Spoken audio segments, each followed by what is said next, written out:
दूसरे ग्रह की बहू। जैसे हम पृथ्वीवासी दूसरे ग्रह पर जाकर जीवन की खोज करते हैं, वैसे ही दूसरे ग्रह के प्राणी भी अलग अलग ग्रह पर जाकर वहां के बारे में पता करते हैं। ऐसे ही एक दूसरे ग्रह का विमान पश्चिम बंगाल के सुंदरवन के घने और खतरनाक जंगल में उतरा। तेज रोशनी और कर्कश आवाज के साथ उस विमान का गेट खुला और उसमें से 5-6 सुंदर लड़कियां निकली। ये लड़कियां इतनी खूबसूरत थीं कि मानो परी लोक से परियां आई हो। ये सारा नजारा पेड़ के पीछे खड़ी एक विमला नाम की बूढ़ी औरत देख रही थी।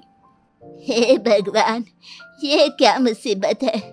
मैं तो जंगल से लकड़ियां लेने आई थी। इन लड़कियों ने मुझे देख लिया तो मुझे अपने साथ ले जाएगी। अब मैं क्या करूं? तभी विमान का तेज अलार्म बजा। सभी लड़कियां विमान की तरफ भागी और एक एक करके विमान के अंदर चली गई। फिर वही तेज रोशनी और कर्कश आवाज के साथ विमान उड़ने लगा। लेकिन ये क्या? उन लड़कियों में से एक लड़की विमान की तरफ भागी आ रही है। लगता है इस लड़की ने अलार्म की आवाज नहीं सुनी और बेचारी यहीं रह गई। क्या करूं? इसके पास जाऊं या नहीं? कहीं ये मुझ पर हमला न कर दे। विमला उस लड़की को छुप कर देख रही थी कि वो आगे क्या करती है। उस लड़की ने अपने हाथ पर बंधी घड़ी निकाली, उसे इधर उधर घुमाने लगी और आसमान की तरफ देखने लगी। शायद वो विमान का सिग्नल ढूंढने की कोशिश कर रही थी। उसे काफी देर हो गई ऐसा करते हुए। जब उस लड़की को लगा कि वो वहां फंस गई है तो वो रोने लगी। अरे रे, बेचारी रो रही है। मुझे इसकी मदद करनी चाहिए। अब जो होगा देखा जाएगा। विमला उस लड़की के पास गई और उससे बात करने की कोशिश करने लगी, लेकिन वो लड़की विमला की बात समझ नहीं पाई। विमला उसे इशारों में समझाने की कोशिश करने लगी कि उसके साथ घर चले। विमला की तरफ से उसे कोई खतरा महसूस नहीं हुआ तो वो विमला के साथ चल दी। अब विमला रास्ते में उससे लगातार बातें किए जा रही है। बेटी, तेरा नाम क्या है? तू कहाँ से आई है? देखने में तो तू हमारे जैसी ही है। 2 हाथ, 2 पैर, 2 कान, 2 आँख, लेकिन तू बहुत सुंदर है। मेरा एक बेटा है मोहित। उसके लिए मुझे तेरे जैसी सुंदर बहू की ही तलाश है। ले देख, बातों बातों में मेरा घर भी आ गया। अंदर चल बेटा। जब तक तेरे लोग तुझे लेने नहीं आते तो आराम से यहाँ रह सकती है। मेरा घर शहरी इलाके से थोड़ा दूर है, इसलिए यहाँ कम ही लोग आते हैं। तुझे यहाँ कोई परेशानी नहीं होगी। विमला उस लड़की से बातें करने में व्यस्त और वो लड़की घर को बहुत ध्यान से देखे जा रही थी। मोहित ने अपनी माँ के साथ इतनी सुंदर लड़की को देखा तो देखता ही रह गया। उसने इतनी सुंदर लड़की पहले कभी नहीं देखी थी। वो तो पहली नजर में ही उसे दिल दे बैठा। उसने माँ से पूछा, माँ, ये लड़की कौन है? पहले तो कभी नहीं देखा इसे यहाँ। विमला ने सारी बात मोहित को बता दी। मोहित ने उससे उसका नाम जानने की कोशिश की तो उस लड़की ने लड़खड़ाती आवाज में बताया, जैसिका। तुम्हारा नाम जैसिका है? अरे माँ, देखो इसने अपना नाम बताया। ये तो बोलना जानती है। इसी तरह कई दिन बीत गए।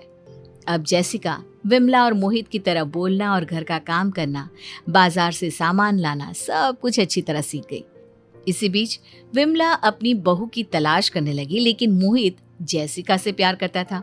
इसलिए मोहित ने माँ से कहा, माँ, मुझे जैसिका बहुत पसंद है। अब मेरी शादी उसी से करा दो ना। तू कहीं पागल तो नहीं हो गया? ये लड़की किसी और दुनिया से आई है, किसी और ग्रह से। अगर ये बात किसी को पता चल गई तो सब कहेंगे कि विमला अपनी बहू दूसरे ग्रह से लाई है और इसके ग्रह वाले लोग इसे वापस लेने आ गए तो फिर क्या करेगा तू बता? विमला जैसिका से प्यार तो बहुत करती थी, लेकिन शादी के लिए तैयार नहीं थी। पर बेटे की जिद के आगे उसे झुकना ही पड़ा। जब शादी के लिए जैसिका से पूछा गया तो उसने भी हाँ कर दी, क्योंकि वो भी मन ही मन मोहित को पसंद करने लगी थी। विमला ने मोहित और जैसिका की शादी करवा दी। सब लोग जैसिका की सुंदरता की बहुत तारीफ कर रहे थे। मोहित और जेसिका भी अपनी शादी से बहुत खुश थे। जेसिका, मैं सपने में भी नहीं सोच सकता था कि मेरी शादी तुमसे होगी। मैं बहुत खुशकिस्मत हूँ कि मुझे तुम मिली। मैंने भी कभी नहीं सोचा था कि मेरी शादी आपसे होगी। आप भी बहुत अच्छे हो।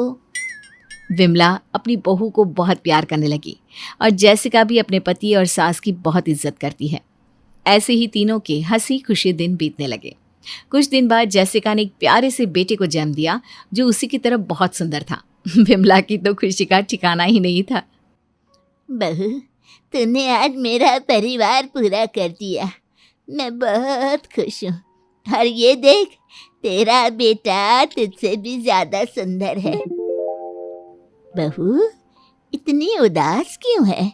क्या तुझे खुशी नहीं हुई? माँ, मैं बहुत खुश हूँ, लेकिन मुझे अपने ग्रह की, अपने लोगों की बहुत याद आती है। तुम परेशान मत हो जेसिका, तुम उनसे एक ना एक दिन जरूर मिलोगी। नहीं मोहित, मैंने उनसे मिलने की सारी उम्मीद खत्म कर दी है और अब तो मैंने वो सिग्नल वाली घड़ी उतार दी है। उस घड़ी पर तो मैं ध्यान भी नहीं देती। अब यही मेरा घर है।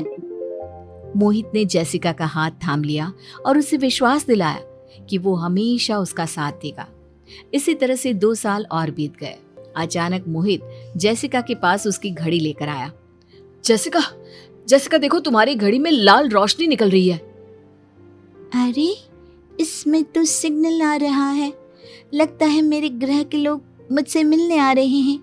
हमें उसी जगह जाना होगा जहाँ पहले मेरा विमान उतरा था। विमला, मोहित और जेसिका जंगल की तरफ जाने लगे। मोहित के हाथ में उसका 2 साल का बेटा भी था। वो सब उस जगह पहुंच गए। जेसिका ने उस घड़ी को थोड़ा इधर उधर घुमाया और आसमान की तरफ देखा तो विमान उन्हीं की तरफ उतरने लगा। उस विमान के अंदर से कुछ लड़कियां उतर कर आई। उन सब ने जेसिका को गले लगा लिया। कुछ देर उन लड़कियों से बातें करने के बाद वो दोबारा अपने पति और सास के पास आई। माँ, मोहित, मुझे अपने ग्रह पर वापस जाना होगा। जेसिका, ये तुम क्या कह रही हो? मैं तुमसे बहुत प्यार करता हूँ, मैं तुम्हें नहीं जाने दूंगा। हाँ बेटी, हम सब कैसे रहेंगे तुम्हारे बिना? और अपने बेटे के बारे में भी तो सोचो। हम तो फिर भी रह लेंगे, लेकिन ये कैसे रह पाएगा? इसके सर से अपनी ममता का आंचल मत हटाओ बहू। जिसके सर पर आपका हाथ हो, उसके सर से ममता का आंचल कभी नहीं हट सकता माँ। मैं तो दूसरे ग्रह से आई थी, फिर भी आपने मुझे इतना प्यार किया, अपने घर की बहू बनाया। आप मेरे बेटी का भी ख्याल रखना माँ। जेसिका अपने बच्चे को गोद में उठाकर मोहित से कहती है। मोहित, हर ग्रह के अपने कुछ नियम होते हैं और कोई भी प्राणी उन नियमों का उल्लंघन नहीं कर सकता। मेरी मजबूरी समझने की कोशिश करो। मुझे जाना होगा। तुमने एक बार मेरा हाथ पकड़कर कहा था कि तुम हमेशा मेरा साथ दोगे। मेरे इस फैसले में भी मेरा साथ दो। ठीक है जेसिका, मैं तुम्हें नहीं रोकूंगा, लेकिन तुम्हें मुझसे वादा करना होगा कि तुम वापस जरूर आओगी। मैं वादा करती हूँ, मैं आप सबके पास जरूर आऊंगी। जेसिका अपने बच्चे को खूब प्यार करती है, अपने पति और सास को गले लगाती है और विमान के अंदर चली जाती है। विमान उड़ने लगता है और देखते ही देखते आंखों से ओझल हो जाता है। मोहित की जिंदगी में एक खालीपन आ गया और इसी तरह 5 साल बीत गए। मोहित अपने बच्चे के साथ उसी जगह पर आया। दोनों आसमान की तरफ देखते हैं तो बच्चा पूछता है, पापा, आपने कहा था कि माँ आसमान में गई है, जल्दी मुझसे मिलने आएगी। पापा, माँ कब आएगी? बेटा, तुम्हारी माँ एक ना एक दिन जरूर आएगी। उसने मुझसे वादा किया है, वो अपना वादा कभी नहीं तोड़ेगी, वो जरूर आएगी। मैं तुमसे बहुत प्यार करता हूँ जेसिका, मैं तुम्हारा इंतजार करूँगा।